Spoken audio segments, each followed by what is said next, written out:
صدر محترم نے ایک بات کہی کہ ہمارے اخلاق اور ہمارے اعمال ایسے ہیں کہ ایک غیر ایمان والا بھی جب ہمارے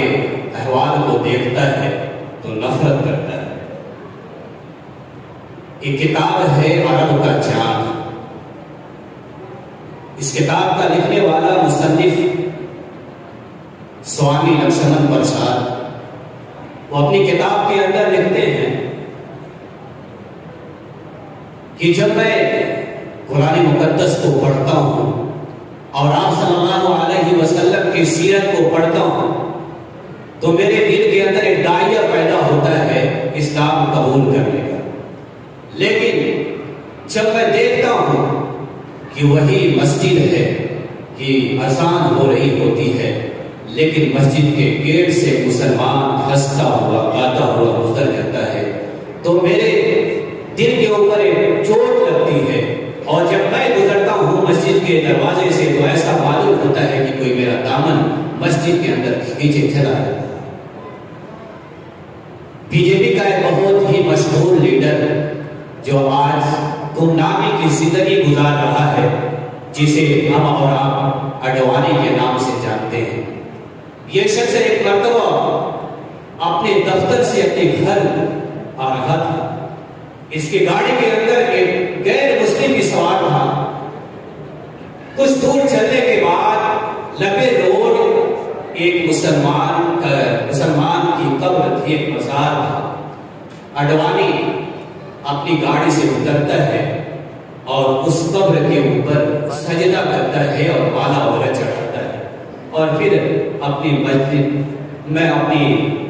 منزل کی طرف رواں ہو جاتا ہے۔ تو جو شخص ساتھ تھا اس نے کہا کیا مسلمانوں کے خلاف زہر افشانی کرتے ہیں، زہر اگلتے ہیں؟ اور پھر یہاں پر معاملہ اس کے برعکس ہے کہ اس قبر کے اندر جو دفن ہے وہ بھی مسلمان ہے۔ تو اڈوانی نے ایک بات کہی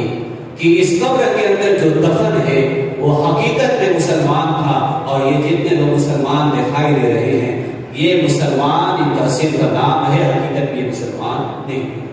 بہرحال اب میں پھر آپ کو اسی محفل قرات کی طرف لے چلتا ہوں، اور سب سے پہلے آپ کے شہر کے قرب و جوار کے اندر ایک علاقہ ہے ادری سے حضرت مولانا قاری فیاض الحق صاحب جو استاد حفظ و حضر ہے جامعہ مفتاح العلوم مئو کے اندر، میں حضرت سے درخواست کر رہا ہوں کہ آپ تشریف لائیں اور قرآن مقدس کی تلاوت سے ہم سامعین کو محسوس کریں۔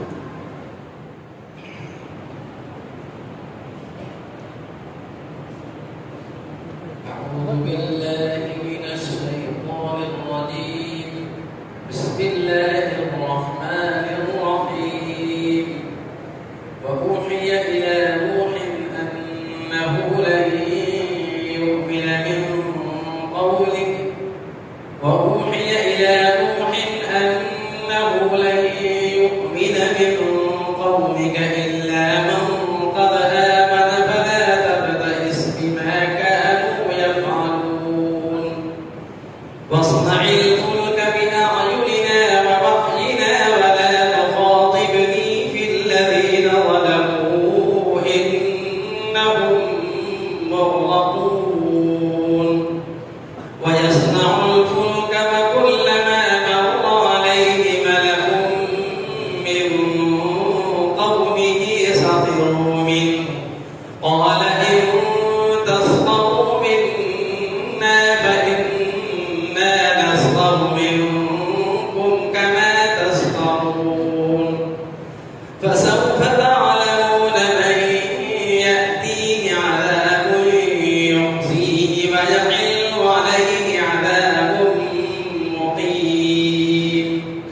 حتى إذا جاء أمرنا وفارت النور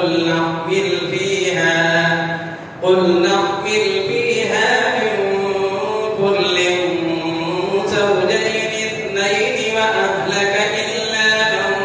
سبق عليه القول وما آمن معه إلا قليل وقال اركبوا فيها بسم الله مجريها ومرساها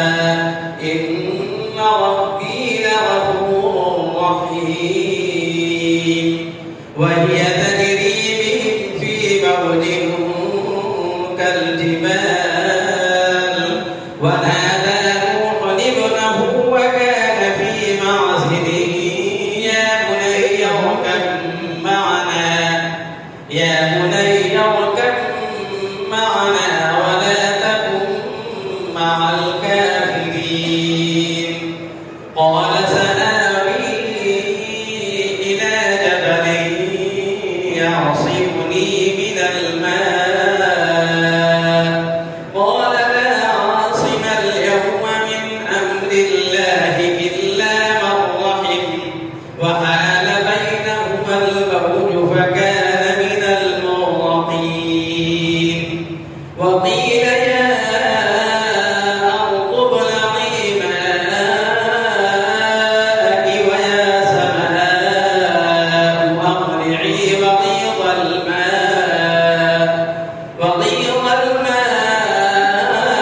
وقضي الأمر واستبت على الجودي